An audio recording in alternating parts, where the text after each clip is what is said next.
Hi hello namaste welcome to four sites entertainment. South సినిమాలపై ఎప్పుడూ తమ అక్కసును వెళ్లగక్కే బాలీవుడ్ మాఫియాకు బిగ్ జలకిచ్చింది కల్కి మూవీ టీం. కల్కి మూవీ సాధించిన 1000 కోట్ల కలెక్షన్స్ ఫేక్ అంటూ కావాలని నెగటివ్ ప్రచారం చేస్తున్న ఓ ఇద్దరు ఫిల్మ్ క్రిటిక్స్ పై 25 కోట్ల మేరకు పరువు నష్టం దావా వేసింది ఈ మూవీ టీం.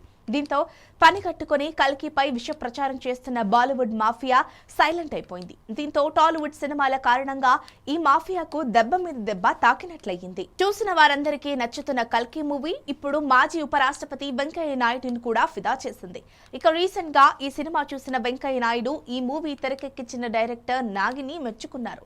మహాభారత ఇతిహాసం స్ఫూర్తితో మహాభారతంలోని పాత్రలతో రూపొందించిన ఈ ఫిక్షన్ థ్రిల్లర్ మంచి అనుభూతిని కలిగించిందన్నారు.